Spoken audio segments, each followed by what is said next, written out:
सुरेश धस हे खोक्या भोसलेचे आका आहेत.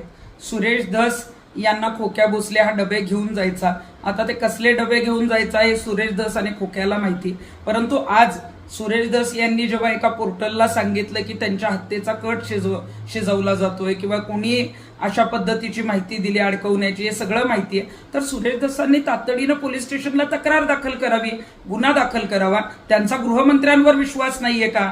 खोक्या भोसले आणि सुरेश धस यांचे जे आहेत ते संबंध जगजाहीर आहेत. त्यामुळे मग कुठंतरी सुरेश धस घाबरलेत का?